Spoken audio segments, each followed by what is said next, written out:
Hello and welcome. I am Dr. Lara, a clinical pharmacist specializing in functional medicine, as well as a certified yoga teacher and Reiki master. I run a truly integrative health coaching practice encompassing functional medicine lab testing, yoga and meditation, and a sprinkling of Reiki energy medicine. Join me here on Light Body Radio to break through your health plateau and come into alignment with your natural vitality.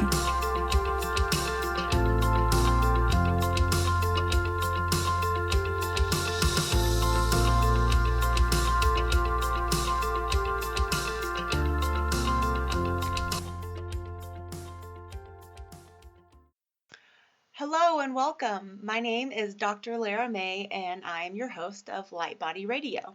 And today I want to talk to you about your fabulous guts. That's right, I want to talk to you about your microbiome, digestion, and the effects that it can have on your health and your immune system. And why do you think? Well, the main reason is because the gut can be the central source of so many of our health problems and ailments that plague us on a daily basis. The gut really is the gateway to your health. And the gut is a complex system that includes every part of your body involved in digestion. It starts in your mouth and includes the esophagus, your stomach, your small and large intestine, your anus, your gallbladder, your liver, your pancreas, your nervous system, your immune system, and the trillions of bacteria that live in your gut, which is the main home of your microbiome, and then elsewhere throughout your body. If any one of these parts of your digestive system goes out of whack, your whole gut and then your whole system suffers as a result. And eventually you'll start to feel various symptoms. If you always feel great after eating, then you probably have a good, healthy gut. If you have 1 to 3 bowel movements per day, if they're solid and well formed, then you probably have a good, healthy gut. If you do not experience gas, bloating, cramps, or pain after eating, then you probably have a healthy gut. If you don't notice undigested food in your stool, you probably most likely have a healthy gut. If you have no need for digestive medications like probiotics, digestive enzymes, or any of the other supplements that I'm going to go over at the end for gut healing, then you probably have a healthy gut. If you do not experience GERD, which is gastroesophageal reflux disease, or otherwise called heartburn, or any other acid reflux symptoms, then you probably have a healthy gut.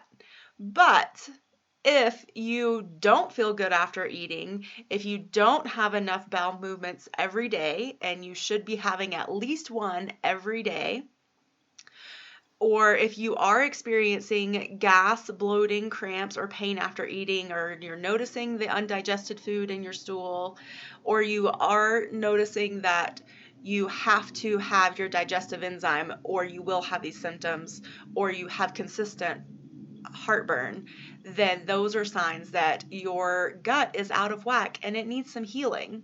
And that's okay, but recognizing where your body needs help is the first step to getting on that healing path. Signs and symptoms of poor gut health can manifest all over your body, and I'm just going to run through a list so you can see. Acne is a sign of poor gut health. ADD and ADHD, anxiety, arthritis, asthma, autoimmune disease, belching, bloating, blood sugar imbalances, cancer, chronic coughing, chronic fatigue, congestion, constipation, which is having fewer than 1 bowel movement per day, depression, diarrhea, difficulty concentrating, dizziness, fatigue, fibromyalgia, frequent illness, headaches, heartburn, hormone imbalance, infertility, insomnia, intestinal spasms, irregular periods, joint pain, low white blood cell count, mood swings, nausea or vomiting, passing more than normal gas, like all the time, seasonal allergies, skin rashes, which include eczema, hives, and rosacea, stomach pain, stuffy nose or chronically runny nose, thyroid imbalance, weight gain, or inability to lose weight. All of these are signs of poor gut health. So it's really important to take some time and pay attention to how you feel after you're eating, while you're eating, and maybe if there are some certain foods that are triggering you. And I mentioned before, the definition of constipation in the functional medicine world is fewer than one bowel movement per day. And if you go to a normal GI doc, like I did when I was, 23, I was diagnosed with irritable bowel syndrome. And my doc told me that as long as I was having at least one bowel movement a week, then I technically wasn't constipated. Now, I don't know about you, but anybody that's probably gone longer than just a couple of days starts to feel really uncomfortable if they haven't had a bowel movement. So I think I'm in total agreement with the functional medicine definition of constipation, which is less than one movement per day. Some people are lucky enough to have more than one movement per day. And that's great. We're all different, but in order to be removing the toxins and removing things from our body that we don't need, we need to be having regular bowel movements because that's one of our body's mechanisms of detoxing. The good news here is that healing your gut and healing yourself is totally within your power. So I want you, if you're feeling powerless or you're feeling like maybe you've been struggling with some of your own digestive symptoms for a really long time, don't worry. There is hope and you can heal yourself. So let's take a quick little tour through how our digestion works. So the first thing is your digestion actually starts when you see and smell food. And I don't know if you've noticed, sometimes even just thinking about certain foods can get you salivating. So when you see and smell food, that triggers your brain, which then triggers your salivary glands, which are in your mouth that produces saliva, your spit. And within your saliva are all these little enzymes. And so with that first bite, as soon as the bite goes into your mouth and you start chewing, those enzymes go to work starting to break down the different components of whatever it is you're eating. So your teeth are masticating and they're chewing and they're making whatever you just put in your mouth smaller, but there is some chemical reactions happening already to help that digestion get started. So the enzymes in the saliva break down first the simple carbohydrates. So those would be things found in starchy foods, or if you're eating bread or anything with sugar. So those get broken down first because it's easiest. And then the second is you chew your food, you're breaking it down into smaller fragments, you're swallowing, and the food travels down your esophagus into your stomach. Now, what I haven't mentioned yet is that at the same time all of this is happening, your brain is also telling your stomach to get ready, food's coming, and it starts to produce a little extra HCl and pepsin and the acids and chemicals that are in our stomach. So various chemicals break down the food further once it gets to your stomach. The main one of those in your stomach is HCl, or hydrochloric acid. So the food enters your small intestine from there, from your stomach, and that is where most of your food is actually digested. The small intestine also secretes hormones that signal your pancreas, liver, and gallbladder to initiate their roles in the digestive process. Insoluble fiber, so those would be things like plant sources, like broccoli or leafy greens. Those are all sources of insoluble fiber. And water move on into the large intestine for final absorption. And any leftover waste is eliminated through the feces and through that elimination process.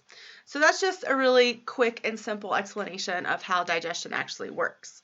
So you might be wondering, okay, that's all fine and well, but how does just that simple process trigger all of these inflammatory things to happen? Like, why would I have depression from my stomach? Or why would I have ADD or ADHD from my stomach? Or autoimmune, or any of the things that I listed earlier, and the list was quite comprehensive.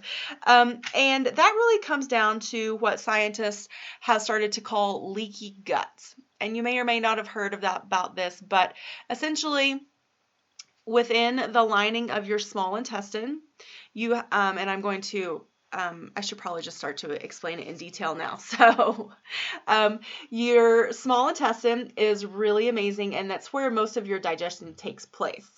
And the only reason it's called small is because it is a smaller diameter than your large intestine, but really there is over 20 feet of small intestine all curled up within your abdomen. That's pretty amazing. So within the small intestine are these tiny little projections called villi. You can think of them as like little hairs. And when nutrients flow through the small intestine, they get caught on these projections, which look like I said, little hairy fingers. The little hairs on your villi are called microvilli. So you have the villi and the microvilli. And the whole portion of your small intestine is known as the brush border because it looks like a giant hairy brush. So the hairs of the brush sweep the nutrients in amid the flow of your newly digested food. So if you can just imagine the food's flowing through, and as it's going, the microvilli is sweeping up what it needs. The nutrients are then directed towards these little special channels called tight junctions. And these hold the cells of your epithelial wall tightly together. So again, your tight junctions actually hold the wall of your small intestine together. Passing through these tight junctions, the nutrients then enter your bloodstream, which carries the nourishment to every part of your body, exactly where each component is needed.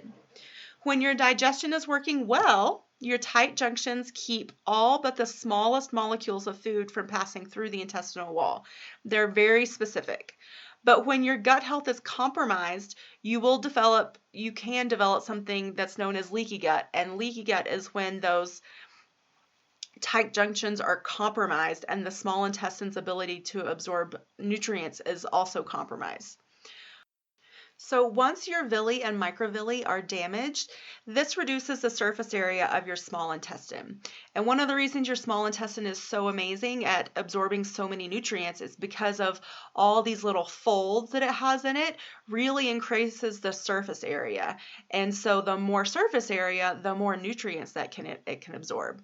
But again, once these little villi and microvilli are damaged, then that ability goes way down. And although conventional medicine recognizes this phenomenon in celiac disease, they really don't recognize the title or umbrella of leaky gut, which is kind of ironic, isn't it? So leaky gut not only limits the potential nutrient absorption, it also causes the walls of your intestine to leak and your tight junctions to begin to come apart. So if your tight junctions begin to come apart, then more than just the tiniest little nutrients are able to get through, right? So all sorts of forbidden items can slip through those tight junctions out of your gut and into your bloodstream, including toxins, unfriendly microbes, partially digested food, and a number of things that can cause inflammatory reactions all over your body.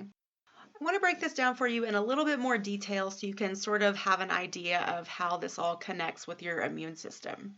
So zonulin is a chemical that is in your small intestine. So zonulin signals the tight junctions of the enterocytes to open, and this allows the nutrients to pass through the gut barrier. So keep that in mind. So it's a chemical signaling that is natural, and it's supposed to open these tight junctions, again, just for the smallest nutrients possible, not all the other crap. So then you have something like, let's say, gluten. This also stimulates the enterocytes to overproduce zonulin. So now you have too much zonulin that is still triggering the tight junctions to open, and they're opening wider and wider, and sometimes they even break apart. And so then the undigested gluten passes through the gut barrier, still intact, and this irritates the tissue and incites the enterocytes to release chemicals that attract lymphocytes. And lymphocytes are a part of your immune system, and they're composed of B cells and T cells. So these little cells called helper T cells, which are part of your immune system, then find the foreign particles and send the signals to attract more lymphocytes to come and help out.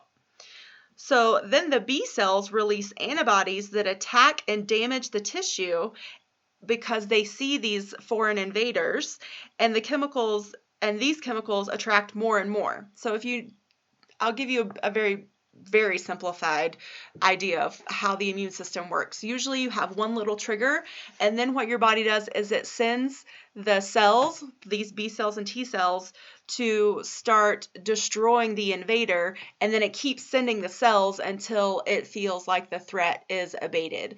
And so sometimes you can have something and that gets really I don't want to say blown out of proportion, but it grows larger and larger and larger because this is how the body works to keep invaders at bay. So the killer T cells further attack the enterocytes, further weakening the gut lining, increasing intestinal permeability, and causing inflammation. And this can become a really vicious cycle that, as you can see, once those tight junctions are damaged, then all of these bad things that aren't supposed to be in our bloodstream will enter our bloodstream, cause inflammation, and cause what we call more downstream reactions. So what are some things that can cause leaky gut? Well, one main thing are challenging foods and food sensitivities. So what are those? Alcohol, dairy, eggs, gluten, GMO foods, because your body sees those as foreign. They don't recognize GMO foods as natural. Grains and pseudograins, legumes, nightshade vegetables, which include tomatoes, which breaks my heart because I love tomatoes and I still eat them anyway, but I know it's not good for me, and sugar. So all of these things can contribute to leaky gut. If you're fighting cancer and you're going through chemotherapy, this can also contribute to leaky gut. Gut infections and imbalances like parasites, SIBO, which is small intestine bacterial overgrowth, and yeast overgrowth can also contribute. Medications, if you're on acid blocking medications like Pepcid or Zantac, or even the PPIs like Protonix or Nexium or Prilosec, those can definitely alter your gut and cause leaky gut. If you are on chronic antibiotics, or you were, let's say, like as a teenager or an adolescent, maybe you were on antibiotics for your acne, that can definitely screw with your microbiome and cause leaky gut. Birth control pills, which I think is something that's not talked about enough, definitely alters our microbiome and contributes to leaky gut. NSAIDs, which are non-steroidal anti-inflammatory drugs, which include aspirin, ibuprofen, ketoprofen, ketorolac, and diclofenac. Those are the most common ones. If you chronically take those, maybe you're a migraine sufferer, or maybe you have chronic muscle pain or something, those definitely interrupt your gut lining, which contributes to leaky gut. And chronic steroids, so something like prednisone, dexamethasone, those also can lead to leaky gut. Toxic mold, radiation, and stress, both from physical stress like illness or lack of sleep, or emotional stress, anxiety, and sometimes even surgeries can cause leaky gut. So how do you know if you have leaky gut? If you are suffering from any of the following that I read, and your symptoms are intense or frequent, or intense and frequent, then you most likely want to start exploring a gut healing protocol of some sort. So if you have anxiety, depression, or brain fog, then you definitely want to look at the health of your gut system. Again, if you're already suffering from digestive issues, bloating, constipation, diarrhea, weight loss, or fat malabsorption, if you are having irregular periods, have horrible PMS, or you're perimenopausal, or you're having menopausal symptoms, if you have frequent colds, flus, or infections, joint pain, muscle pain, or any autoimmune disorder, if you have a parasite infection, or you already know you have SIBO, or a candida overgrowth. If you have any nutrient deficiencies like iron deficiency, anemia, or if you've been tested and you know you have some vitamin deficiencies or omega-3 fatty acid deficiency. and if you are starting to have skin eruptions like acne, eczema, or rosacea. All of these are physical manifestations that there's something amiss in your gut and in your microbiome, and you most likely do have leaky gut. So, what do we do next about it? So within functional medicine, we have what we call the 4Rs protocol. And this is a protocol that the founders and practitioners of functional medicine developed in order to help you heal and protect your gut. So the name comes from the 4 key steps. Number 1 is remove. Number 2 is restore. Number 3 is reinoculate. And number 4 is repair. So step 1, remove the bad actors. You want to remove anything that is disrupting the environment of your GI tract or contributing to your leaky gut. So you will want to remove inflammatory foods, which include gluten, grains, legumes, dairy, sugar, nightshade vegetables, eggs, soy, any processed foods, any additives, and any preservatives. And depending on how bad your situation is, you also want to consider removing alcohol and caffeine and as many medications as safely possible, after obviously you discuss this with the healthcare practitioner. Any that are likely to be stressing or irritating your gut. Finally, you'll also remove intestinal infections such as yeast, parasites, small intestinal bacterial overgrowth, all of which can wreak havoc on your gut. The number 1 food to remove is gluten.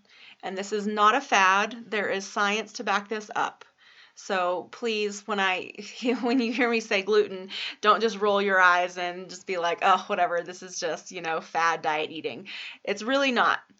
The protein found in wheat, rye, and other grains. Gluten appears in pasta, bread, pancakes, waffles, and baked goods. And in a very large opinion of many functional medicine practitioners, is the number 1 health hazard in America because it's so inflammatory. So step 2 is restore the good. So once the bad is out, it's time to bring back the good. In this step, you restore the essential nutrients and the essential ingredients for proper digestion and absorption that might have been depleted by the diet, medications, disease, or aging processes that you were experiencing before. So in this step, we will add back in the digestive enzymes in supplement form to get those balanced out again. Because without these enzymes, you just don't digest your food properly, which leaves your digestive system stressed out and leaves you undernourished. You might also actually need to supplement with HCl, your natural stomach acid. And there are supplements that are HCl designed for gut rebalancing. Because if you don't have enough stomach acid in your stomach, then you're not going to be able to break down the proteins that it's meant to. So think about the acid blockers and the PPIs that are just rampant, and I feel like they're now part of our diet too because so many people suffer from heartburn. And while they are effective for treating your heartburn, what they're doing in the long run is decreasing the amount of stomach acid in your stomach, which is preventing you from digesting your food, which is then preventing you from absorbing the nutrients in your food. So maybe start to see how all of these things have consequences, both for our health and for our digestion. So step 3 is reinoculate, and we do this with healthy bacteria. And I think too, part of this reinoculation includes digestive enzymes and the stomach acid. So your body needs a healthy balance of good intestinal bacteria. And these friendly bacteria are frequently depleted by antibiotics, steroids, again, the acid blocking medications, poor diet, stress, and many other factors that we encounter in our daily lives. So probiotics, these can be taken in capsules or powders or even liquids, and they replenish your little army of friendly bacteria so that it can help protect you from the world around you, because that is our skin is our largest organ, is our first defense against infection, but I would argue our microbiome is probably our second largest action of defense against the outside world of infection and disease. So I want to mention a little caveat here about yogurt, kefir, kimchi, sauerkraut, and other fermented vegetables. They are a great way to support your healthy bacteria naturally, but a lot of these, especially the yogurt and kefir, can be filled with sugar and made from factory farmed dairy, which is then going to be filled with antibiotics and other bad chemicals. So these things, the sugar and the extra fiber that comes with them, actually feed the bad bacteria that's overgrown in your digestive tract if you're suffering from leaky gut. So make sure that you have balanced out your gut bacteria and that you don't have an overgrowth before you go down the path of yogurt and kefir. Sauerkraut and pickles and other fermented vegetables, I think those are good because they are vegetables, especially if you're maybe making them yourself from your homegrown garden vegetables, or maybe you're a member of a CSA or some sort of veggie share. Those are great, but again, I would caution about yogurt and kefir just because of the sources can be very unreliable, and you don't want to do more harm than good. So once your gut is healed, I do recommend that you load up on the non-dairy fermented foods. Again, raw sauerkraut, kimchi, and fermented vegetables. But make sure your gut is healed so that you're not doing more harm than good.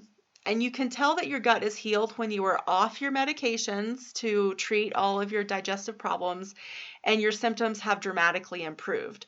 So I also recommend keeping a little journal and writing down what I ate today, how I felt, and it's not to pass judgment or to beat up on yourself, but it really is to track your progress through this healing process once you've decided to start changing things.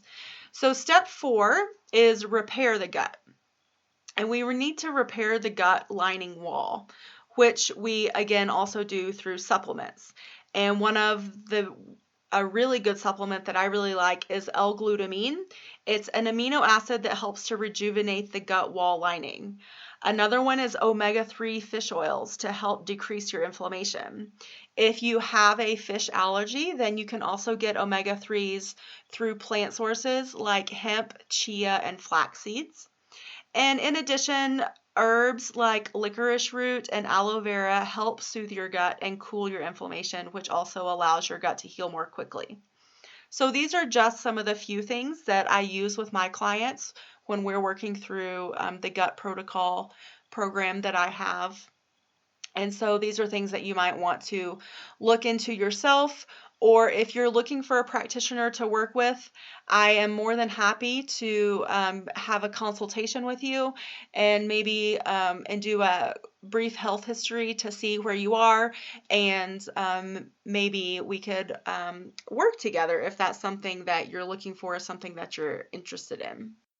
So I hope you found today's episode informative and interesting, and maybe some of the symptoms or conditions that I listed you could relate to, and maybe you are tired of feeling that way or dealing with these things and are ready to do something to change it. And I hope that this at least inspires you to do some digging and do some more research.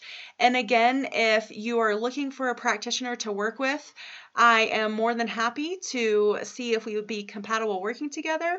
And even if we're not, I am always happy to answer questions and point people in the right direction for maybe local practitioners to them.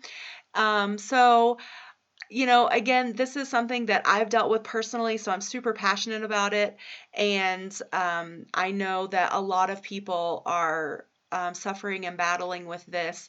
And, we really don't have to be, with just some simple changes in our choices and some very simple supplementation. And as quick as 30 days, really, you can really see a huge change if you are dedicated to healing and making these changes for yourself.